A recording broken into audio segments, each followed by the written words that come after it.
Hi there, everyone. It's 4 o'clock in the East. When Donald Trump lost the 2020 election, there was a brief hope, however naive, that maybe, just maybe, things in this country would snap back into something resembling a pre-Trump normal. That dangerous elements of the far right would crawl back into their dark caves and corners, that the harm done to the foundations of our most prized institutions, relentlessly maligned for years under Donald Trump, would repair themselves, maybe even overnight, simply because Trump was no longer the person sitting behind the Resolute desk. Sadly, it appears that any of those hopes were in vain.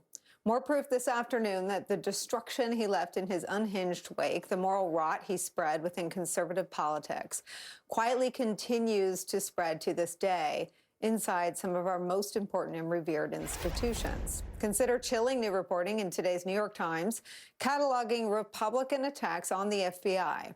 The piece centers in part on a somewhat dishonest effort by a group of former agents. They call themselves the Suspendables.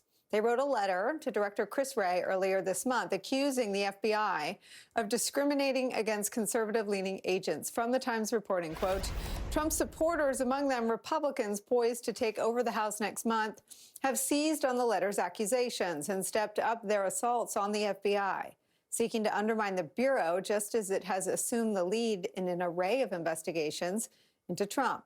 What's more, that Suspendables' letter to Wray also falsely suggests that the head of the FBI's office in Miami played a suspicious role in the Mar-a-Lago search, an accusation that officials call absolutely false.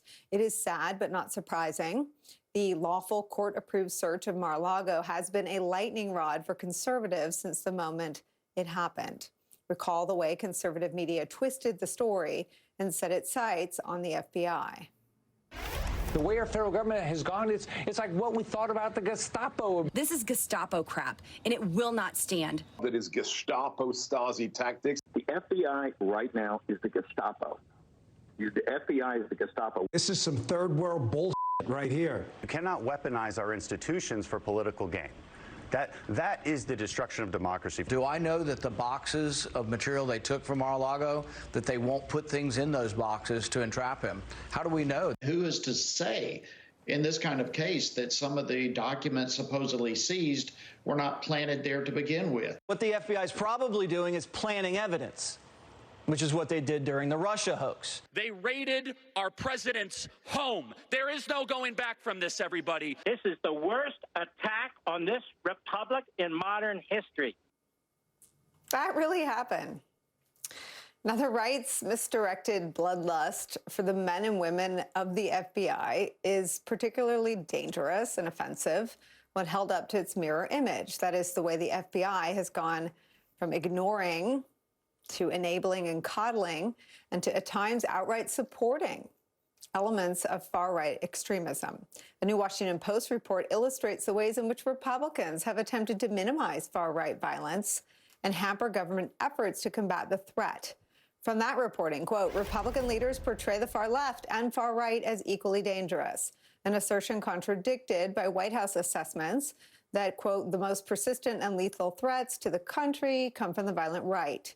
Terrorism researchers said they had hoped that rising political violence culminating in the January 6, 2021 attack on the U.S. Capitol would jolt leaders into action. Instead, they say, efforts to address violent extremism have stalled over semantics and an eagerness to blame the other side. But perhaps the most frightening part of the conversation is this.